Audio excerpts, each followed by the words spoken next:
السلام علیکم۔ Choice news خصوصی رپورٹ میں آپ کا خیر مقدم ہے۔ آپ ہیں editor in chief choice news Muhammad Mahmood Azhar کے ساتھ۔ پیش خدمت ہے یہ خصوصی رپورٹ۔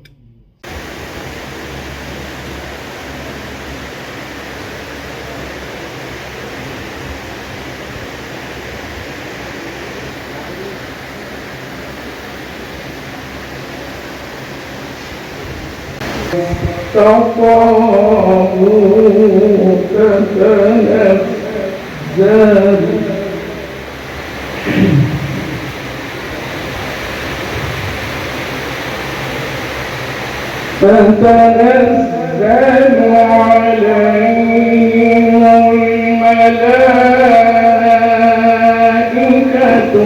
ألا تخافوا ولا تحزنوا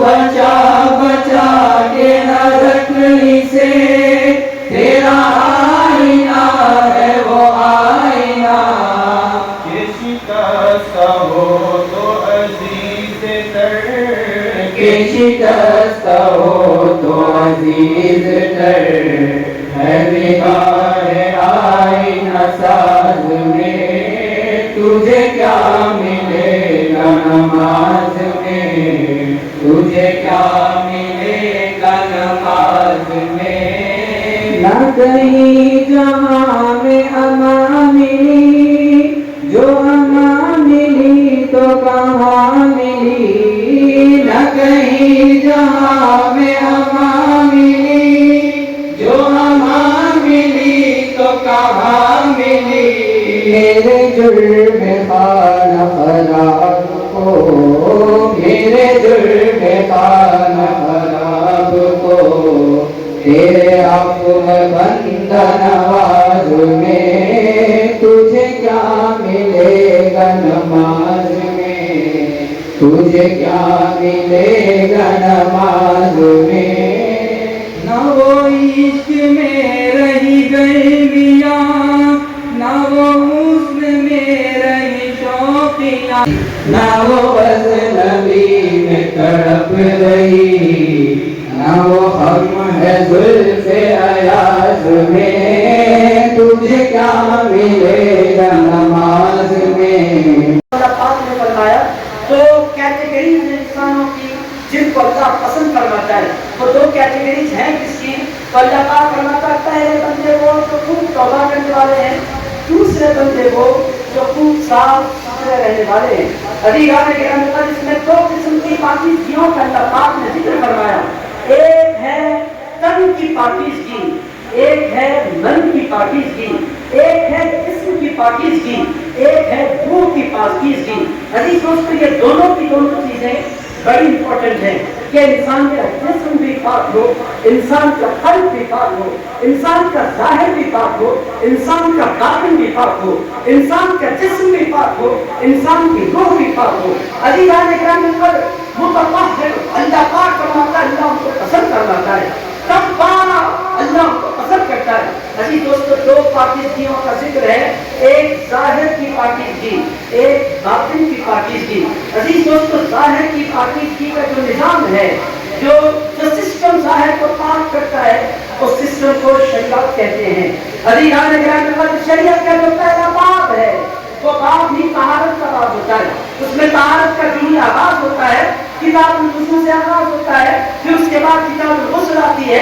یہ مختلف چیپٹرز ہیں اس کے بعد پھر بندہ نماز کی طرف پڑھتا ہے پھر کتاب الصوم آتی ہے پھر کتاب الزکات آتی ہے پھر کتاب الحج آتی ہے پھر کتاب الطلاق مختلف کتابیں آتی چلی جاتی ہیں مختلف چیپٹرز یہ سارے چیپٹرز ڈسکس کس کو کرتے ہیں عزیزان اکرام دوستوں کو ڈسکس کرتے ہیں غسل کو ڈسکس کرتے ہیں پاکیزگی اور ناپاکی کے مسائل کو ڈسکس کرتے ہیں عزیزان اکرام اس علم کو علم شریعت کہتے ہیں اس علم کو علم فقہ کہتے ہیں چونکہ میری پہلی تقریر ہے اس بات سے تھوڑا گھوم کر مجھے آنا پڑ رہا ہے بعض والوں کو اتنی محنت نہیں لگے گی عزیز دوستو چونکہ طریقت کی کانفرنس ہے تو طریقت کیا ہے یہ سمجھنا ضروری ہے اچانک مولانا ڈاکٹر سید خلیل اللہ بخش بشیر ہوئے بخاری صاحب نے یہ طریقت پر کانفرنس کیوں رکھی یہ تصوف پر کانفرنس کیوں رکھی؟ یہ ایک نئی چیز ہے، یہ ایک نئی بنیاد ہے۔ عزیزان گرامی قدر، اس کا جواب دینا میں ضروری سمجھ رہا ہوں، اس بات سے میں آپ کی خدمت میں کروں۔ عزیزان گرامی قدر، ایک علم شریعت ہے، ایک علم فقہ ہے، یہ ڈسکس کس کو کرتا ہے؟ اس کا موضوع کیا ہے؟ عزیزان گرامی قدر، جسم کی طہارت سے لے کر جسم کی پاکیزگی سے لے کر ان ساری چیزوں کو، اگر عزیزان گرامی قدر جسم کی پاکیزگی کے ساتھ ساتھ قلب کی پاکیزگی بھی ضروری ہے۔ قلب کی پاکیزگی کو جو سبجیکٹ ایڈریس کرتا ہے اس سبجیکٹ کو تصوف اور طریقت کہتے ہیں۔ عزیزان گرامی قدر، شریعت کی بھی ضرورت ہے، طریقت کی بھی ضرورت ہے۔ شریعت جہاں پڑھائی جاتی ہے، جہاں سکھلائی جاتی ہے، اس کو مدرسہ کہتے ہیں، اور طریقت جہاں پڑھائی جاتی ہے اس کو خانقاہ کہتے ہیں۔ عزیزان گرامی قدر، شریعت میں شریعت سکھلانے کے لیے جو لوگ تشریف فرما ہوتے ہیں ان کو استاد کہتے ہیں، اور عزیزان گرامی قدر طریقت کی منزلیں جو بندہ طے کرواتا ہے اس کو پیر اور مرشد کہتے ہیں۔ عزیز دوستو، دونوں میں فرق کیا ہے؟ فرق یہ ہے کہ شریعت میں بہت سے استاد ہو سکتے ہیں، مگر طریقت کی دنیا میں 50 لوگ کسی بندے کے مرشد نہیں ہو سکتے۔ اس دنیا میں انسان کو ایک کو تلاش کرنا ہوتا ہے، جب وہ ایک مل جاتا ہے، جب ایک اللہ والا ملتا ہے تو پھر اللہ تعالیٰ بھی مل جایا کرتا ہے۔ عزیزان گرامی قدر، اس ایک کو تلاش کرنا، عزیزان گرامی قدر، اس کو طریقت کہتے ہیں۔ ضروری کیا ہے کہ کسی اللہ والے کے پاس پہنچے؟ میرے دوستو، علم ظاہر کے لیے کوئی نہیں بولتا کہ یہ ضروری کیا ہے کہ کسی استاد کے پاس پہنچیں۔ عزیز دوستو، علم شریعت کے لیے استاد تک پہنچنا ضروری ہے، علم طریقت کے لیے پیر تک پہنچنا ضروری ہے۔ عزیز دوستو، علم شریعت کا ایک مثال ہوتا ہے، بندہ پہلے مولوی کرتا ہے، پھر عالم کرتا ہے، پھر فاضل کرتا ہے، پھر کامل کرتا ہے، اس کی ڈگریاں ختم ہو جاتی ہیں۔ مگر علم طریقت میں جب کوئی بندہ ایڈمیشن لیتا ہے، ایڈمیشن لے لینا اس کا کام ہے۔ یہ سفر کب تک جاری رہتا ہے؟ جب تک کہ اس کی زندگی ختم نہ ہو جائے۔ عزیزان گرامی قدر، اب میں زیادہ ان ساری چیزوں پر روشنی نہیں ڈالتا، آپ کی خدمت میں نے بنیاد رکھی ہے کہ ایک شریعت کا علم ہے، ایک طریقت کا علم ہے۔ انسان چاہتا ہے کہ اس کا ظاہر پاک رہے، صاف رہے، ستھرا رہے، تو اس کو علم شریعت حاصل کرنے کی ضرورت ہے، اور انسان چاہتا ہے کہ اس کا باطن پاک ہو، اس کا قلب پاک ہو، اس کی روح پاک ہو، تو عزیز دوستو پھر اس کو طریقت کی طرف سفر کرنے کی ضرورت ہے۔ میں نے چاہتا تصور اٹس اوکے، یہ کوئی کمپلسری نہیں ہے، اگر آپ چاہتے ہیں آئے۔ عزیزان گرامی، میں نہیں چاہتا، اٹس اوکے، کلمہ آپ نے پڑھتے ہیں، اہدنا الصراط المستقیم، اے اللہ ہمیں سیدھے راستے پر چلا، صراط الذین انعمت علیہم، اے اللہ ان لوگوں کے راستے پر چلا جن پر تو نے انعام فرمایا۔ عزیز دوستو، یہ دعا آپ نے ابھی مانگی ہے عشاء کی نماز میں۔ جتنے لوگ عشاء کی نماز پڑھ کر آ کر اس وقت خوان میں بیٹھے ہیں، ان تمام نے یہ دعا فرض میں بھی مانگی۔ فرض نماز میں 4 مرتبہ، سنتوں میں 2 مرتبہ، نفل میں 2 مرتبہ، وتر میں 3 مرتبہ آپ نے یہ دعا مانگی، اے پروردگار ہمیں سیدھے راستے پر چلا۔ سیدھا راستہ کون سا ہے؟ اللہ پاک فرماتا ہے سیدھا راستہ وہ ہے جس پر اللہ نے انعام فرمایا۔ اور عزیزان گرامی قدر، انعام یافتہ لوگوں کی جب آپ فہرست اٹھا کر دیکھتے ہیں، جتنوں پر اللہ نے انعام فرمایا ان لوگوں نے صرف فقہ پر تکیہ نہیں کیا، شریعت کے ساتھ ساتھ ان لوگوں نے طریقت کا راستہ بھی اختیار کیا۔ کیسی کیسی ہستیاں پیدائشی جن پر اللہ پاک نے ہدایت عطا فرمائی تھی، ایسی ہستیوں نے بھی طریقت میں اپنا تعلق طریقت سے جوڑا، کسی نہ کسی سلسلے سے وہ وابستہ ہو گئے۔ میرے دوستو، تمہید میں ختم کر رہا ہوں، آ جاتے ہیں سیدھے سلسلے پر۔ اب یہ سلسلہ کیا ہے؟ یہ سلسلہ قادریہ کیا؟ یہ چشتیہ کیا؟ یہ نقشبندیہ کیا؟ یہ سہروردیہ کیا؟ یہ سنت کو لڑانے کے لیے ہے؟ یہ سلسلے نکلے کیوں؟ آج کل بہت سے لوگ آپ کو یہ کہتے ہوئے نظر آئیں گے کہ اے میرے بھائیو، ہم لوگ کسی سلسلے سے تعلق نہیں رکھتے، نہ ہم قادری ہے، نہ چشتی ہے، نہ نقشبندی ہے، نہ سہروردی ہے، نہ رفاعی ہے، ہم لوگ محمدی ہیں۔ ان کا مطلب یہ ہوتا ہے کہ جو قادری ہوتا ہے وہ رسول اللہ کا غلام نہیں ہوتا، جو چشتی ہوتا ہے وہ رسول اللہ کا غلام نہیں ہوتا، جو نقشبندی ہوتا ہے وہ رسول اللہ کا غلام نہیں ہوتا، جو سہروردی ہوتا ہے وہ رسول اللہ کا غلام نہیں ہوتا۔ اور لوگ بہت متاثر بھی ہوتے ہیں، کتنی اچھی بات ان لوگوں نے کی ہے، یہ ڈائریکٹ محمدی ہے، یہ جو سنی مسلمان ہے، قادری، چشتی، نقشبندی، سہروردی، الگ الگ خانوں میں یہ بٹے ہوئے ہیں۔ عزیزان گرامی قدر، ان نادانوں کی خدمت میں عرض کروں گا، بڑی محبت کے ساتھ عرض کروں گا، چونکہ یہ اسٹیج لڑنے والا اسٹیج نہیں ہے۔ عزیزان گرامی قدر، یہ اسٹیج صوفیاء کا اسٹیج ہے، یہ اسٹیج محبت کرنے والوں کا اسٹیج ہے۔ اس واسطے ان لوگوں کی خدمت میں بڑی محبت کے ساتھ میں عرض کروں گا، یہ تصوف کا آغاز، یہ طریقت کا آغاز بعد والے اولیاء نے نہیں کیا۔ اگر کوئی بندہ یہ سمجھتا ہے تو اس کی بڑی غلط فہمی ہے۔ عزیز دوستو، تصوف اور طریقت کی بنیاد رکھی کس نے ہے؟ یہ سلسلوں کی بنیاد کس ہستی نے رکھی ہے؟ اس کائنات کے سب سے پہلے پیر کون بنے؟ یہ ہمیں سمجھنے کی ضرورت ہے۔ پھر میں سیدھے سلسلہ قادریہ پر بھی آ جاؤں گا۔ عزیزان گرامی قدر، وقت کو ملحوظ رکھ کر مجھے گفتگو کرنی ہے، بہت سے علماء یہاں موجود ہیں، میں تیزی سے اپنی بات پر آتا ہوں۔ اس امت کے سب سے پہلے پیر کون بنے؟ اور کیا یہ خود بخود پیر بن گئے یا سلسلے یہ خود بخود شروع ہو گئے؟ اور یہ سلسلے ہیں کیوں؟ عزیزان گرامی قدر، میں آپ کی خدمت میں عرض کروں، رسول اللہ علیہ السلام نے حجۃ الوداع فرمایا، مکہ معظمہ میں رسول اللہ نے عزیزان گرامی قدر عرفات کے میدان میں شاندار خطبہ ارشاد فرمایا، اس کو خطبہ حجۃ الوداع کہتے ہیں۔ حضور پاک صلی اللہ تعالیٰ علیہ وآلہ وسلم نے خطبہ حجۃ الوداع ڈیلیور کرنے کے بعد، رسول اللہ علیہ السلام نے حج مکمل کرنے کے بعد لوٹنے کا ارادہ فرمایا۔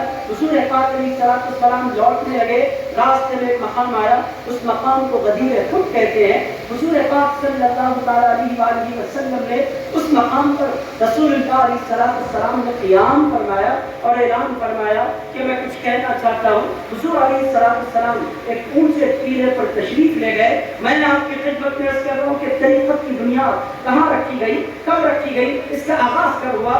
عزیز دوستو، رسول اللہ علیہ السلام تشریف فرما ہوئے اور حضور پاک علیہ السلام نے خطبہ ڈیلیور کیا۔ میں سارا خطبہ کو نہیں سناتا، سیدھے سیدھے مدعے کی بات کرتا ہوں۔ تصوف کی بنیاد، طریقت کی بنیاد یہ بعد میں نہیں رکھی گئی، یہ رسول اللہ کی حیات مبارکہ میں رکھی گئی۔ تصوف کا شروع رسول اللہ نے فرمایا۔ آغاز کیسے کیا؟ رسول اللہ علیہ السلام نے فرمایا، یا ایھا الناس، اے لوگو، انی ترکت فیکم الثقلین، ارشاد فرمائے لوگو، میں تمہارے درمیان تو بھاری بھرکم چیزیں چھوڑے جا رہا ہوں۔ اعلان کر دیا کہ میں جانے والا ہوں، مگر میں تمہیں بے سہارا چھوڑ کر نہیں جا رہا، مجھ سے جڑنا ہے تو مجھ سے جڑے رہنے کے لیے میں تمہیں دو چیزیں عنایت کر رہا ہوں۔ وہ دو چیزیں کیا ہے؟ حضور پاک علیہ السلام نے ارشاد فرمایا، کتاب اللہ، پہلی چیز جو میں تمہیں عطا کر رہا ہوں وہ ہے اللہ کی کتاب۔ یہ کتاب کبھی ختم ہونے والی نہیں، حبل ممدود، رسول اللہ علیہ السلام نے فرمایا مضبوط رسی ہے، یہ کتاب باقی رہنے والی ہے، یہ کتاب کبھی ختم ہونے والی نہیں۔ انا نحن نزلنا الذکر وانا لہ لحافظون، ہم نے اس ذکر کو نازل فرمایا، ہم اس کی حفاظت فرمانے والے ہیں۔ عزیز دوستو، بہرحال رسول اللہ علیہ السلام نے فرمایا، دوسری چیز میں جو میں تمہارے درمیان چھوڑے جا رہا ہوں، اطرتی اہل بیتی، ارشاد فرمایا دوسری چیز میں جو تمہارے درمیان چھوڑے جا رہا ہوں وہ میری طرف ہے، وہ میرا خاندان ہے، وہ میری اہل بیت ہے۔ عزیز دوستو، اس کے بعد رسول اللہ علیہ السلام نے ارشاد فرمایا، علی کہاں ہے؟ مولا کائنات علی مرتضیٰ نے ہاتھ اٹھایا، عرض کیا لبیک وسعدیک یا رسول اللہ، میرے سرکار میں یہاں موجود ہوں۔ ارشاد فرمایا، علی نیچے مت رہو، اوپر آ جاؤ۔ مولا علی شیر خدا دوڑتے ہوئے آئے، اس ٹیلے پر چڑھے۔ عزیز دوستو، رسول اللہ نے مولا علی شیر خدا کا ہاتھ تھاما، اس ہاتھ کو تھامنے کے بعد آسمان کی طرف اٹھایا، اٹھانے کے بعد ارشاد فرمایا، من کنت مولا ہوں، ارشاد فرمایا لوگوں میں جس کا مولا ہوں میرا علی اس کا مولا ہے۔ رسول اللہ علیہ السلام نے اس پوری امت کے لیے سب سے پہلا جو پیر مقرر فرمایا، اس پیر کو مولا علی شیر خدا کہتے ہیں۔ عزیز دوستو، مولا علی شیر خدا کے بارے میں رسول اللہ نے ارشاد فرمایا، انا دار الحکمہ، جامع ترمذی کے حدیث ہے، حضور فرماتے ہیں میں حکمت کا گھر ہوں، انا دار الحکمہ، میں حکمت کا گھر ہوں، وعلی بابھا، ارشاد فرمایا علی اس کا دروازہ ہے۔ ایک اور مقام پر ارشاد فرمایا انا مدینۃ العلم، میں علم کا شہر ہوں، وعلی بابھا، اور ولی اس شہر کا دروازہ ہے۔ عزیز دوستو، رسول اللہ نے اس پوری امت کا سب سے پہلے کسی کو پیر مقرر فرمایا تو وہ ہستی علی مرتضیٰ کی ہستی مبارک ہے۔ عزیز دوستو، وہیں سے پیری مریدی کا آغاز ہوا۔ اگر کوئی بولے کہ تصوف بدعت ہے، اگر کوئی بولے کہ طریقت کا طریقت کے سلسلے ناجائز ہیں، ان نادانوں کو سمجھانا چاہیے کہ طریقت کے سلسلوں کا آغاز ولیوں نے نہیں فرمایا، رسول اللہ نے فرمایا ہے۔ عزیزان گرامی، کون کیا بولے، سب سے پہلے اس امت کے جو پیر بنے وہ علی کے مرتضیٰ بنے، پھر اس پیر کے اور اس پیر کے پھر 4 مرید ہوئے، امام حسن، امام حسین، خواجہ حسن بصری، حمید بن زیاد۔ عزیز دوستو، یہ 4 پیر بنے پوری امت کے، پھر ان سے 14 خانوادے نکلے، یہ سلسلہ چلتا رہا۔ تو پہلی بات آپ اچھی طرح ذہن نشین کر لیں کہ اس امت میں تصوف کو، طریقت کو کسی اور نے رائج نہیں فرمایا، ابتدا رسول اللہ نے فرمائی اور اس کو کمال پر مولا علی شیر خدا نے پہنچایا۔ عزیزان گرامی، اب اگر کوئی بولے یہ مولا علی نے بدعت جاری کی، آپ بولتے رہیں ہم نہ کبھی مولا علی کا دامن چھوڑ سکتے ہیں نہ قیامت تک چھوڑنے والے ہیں۔ عزیز دوستو، یہ الگ الگ 14 خانوادے ہوئے، 4 پیر ہوئے، الگ الگ انداز میں یہ سلسلے چلتے رہے۔ پھر اس کے بعد کیا ہوا، 400 سال گزر گئے، الگ الگ انداز میں یہ سلسلوں کا انداز جاری تھا، مگر اللہ تعالیٰ چاہتا تھا کہ تصوف میں ایک نئی جان ڈالے اور تصوف کو ایک نئی زندگی عطا فرمائے اور تصوف کو ایک ایسی شخصیت عطا فرمائے جو سارے ولیوں کا سردار بنے۔ اللہ پاک نے اس ہستی کا انتخاب فرمایا، اس ہستی کا انتخاب فرمایا جس کو دنیا غوث الاعظم دستگیر کہتی ہے۔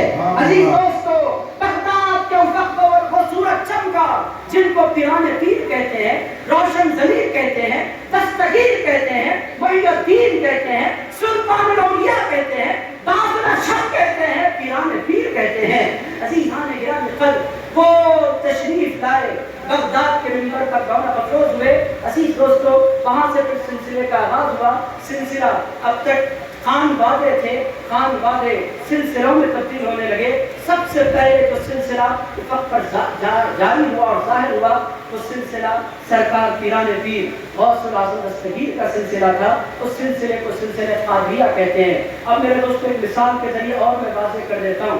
عزیز دوستو، مولا علی شیر خدا ایک سمندر ہے، دریائیں کیا کیا ہیں، الگ الگ دریا ہیں۔ کوئی قادری دریا ہے، کوئی چشتی دریا ہے، کوئی نقشبندی دریا ہے، کوئی سہروردی دریا ہے۔ دریاؤں کا کمال کیا ہوتا ہے، دریاؤں کے اندر چھوٹی چھوٹی دریائیں آ کر ضم ہونے لگتی ہیں۔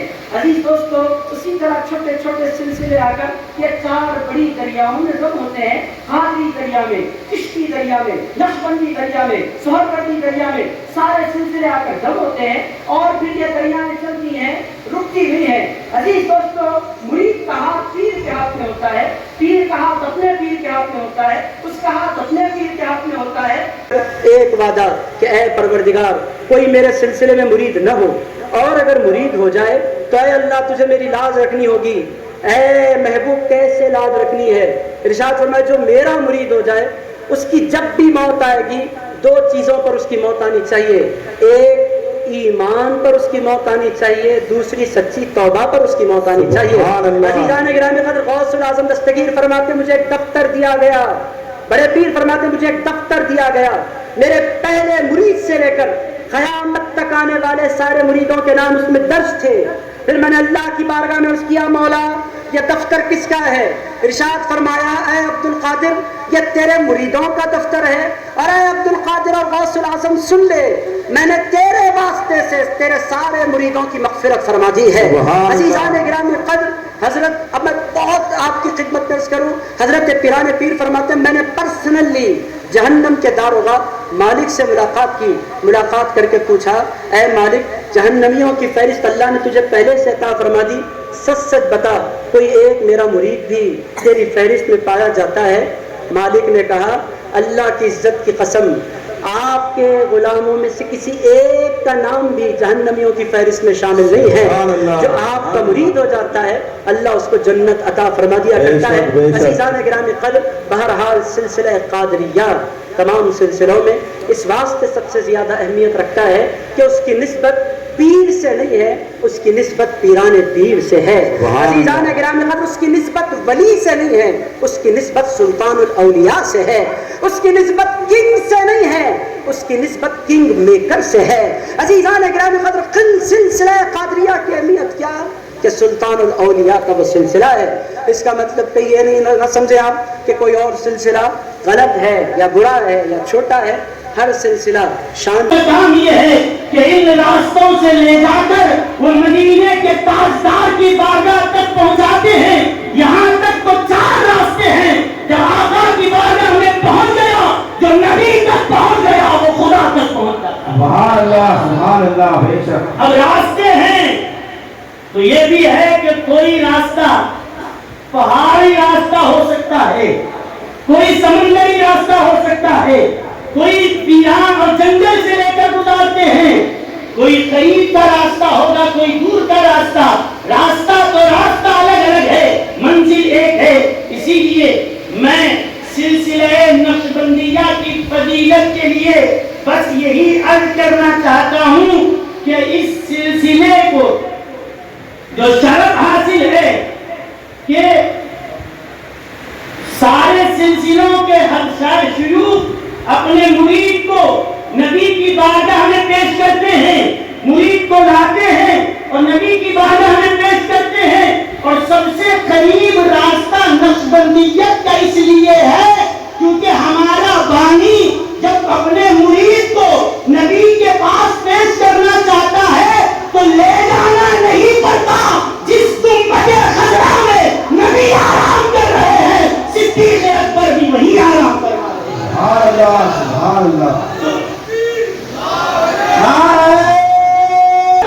بارگاہ مصطفیٰ میں پیش کر دیا جاتا۔ کیوں اگر کوئی مجھ سے پوچھے کہ تمہارے بانی کا گنبد کہاں ہے، ان کا مزار کہاں ہے، کوئی کہے گا یہاں، کوئی کہے گا وہاں، میں کہوں گا میرے سلسلے کے بانی کا کوئی گنبد نہیں ہے، گنبد خضرا ہی ان کی آرام گاہ ہے۔ سبحان اللہ۔ یہ شرف اللہ تعالیٰ نے، اسی لیے حضرت امام ربانی مجدد الفسانی رحمۃ اللہ علیہ فرماتے ہیں سلسلہ نقشبندیہ کو اس واسطے شرف ملا ہے کہ اس کے سرے حلقہ پر صدارت وہ کر رہے ہیں، اس ذات کو اللہ نے صدارت دی ہے جو ساری کائنات میں انبیاء کے بعد افضل البشر بعد الانبیاء بالتحقیق کا درجہ رکھتا ہے۔ اور آپ کو کیونکہ ہمارے سلسلے کی بنیاد صحبت شیخ پر رکھی گئی ہے، صحبت شیخ میں، اور حضرت ابوبکر صدیق رضی اللہ عنہ کی زندگی کو دیکھو، صحبت شیخ ہر جگہ حضور علیہ السلام کے ساتھ، مکے میں ساتھ، مدینے میں ساتھ، سفر میں ساتھ، حضر میں ساتھ۔ یہ صحبت شیخ کا اعلیٰ نمونہ تھا کہ صدیق اکبر اپنے مرشد گرامی کے ساتھ جو کل تک یار غار تھا آج یار مزار بھی بنے ہوئے۔ سبحان اللہ۔ یہ صحبت شیخ کی اسی بنیاد پر اس سلسلے کو قائم کیا گیا۔ اور حضرت محدث دکن رحمۃ اللہ علیہ فرماتے ہیں جو نسبت حضرت ابوبکر صدیق رضی اللہ عنہ کو حاصل تھی وہ کیا تھی؟ فرمایا وہ حبیت کی نسبت ہے، وہ حبیت کی نسبت ہے، اور کہ اپنے آپ کو اپنے محبوب کی ذات میں پناہ کر دینا، اور جو محبوب کا نقش قدم ہے اسی کو اپنا قبلہ بنانا۔ کہ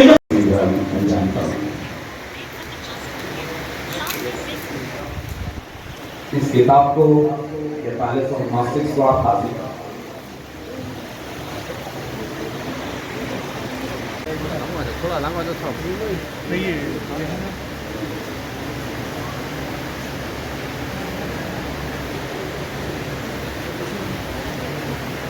میں والنٹیئر سے درخواست کرتا ہوں کہ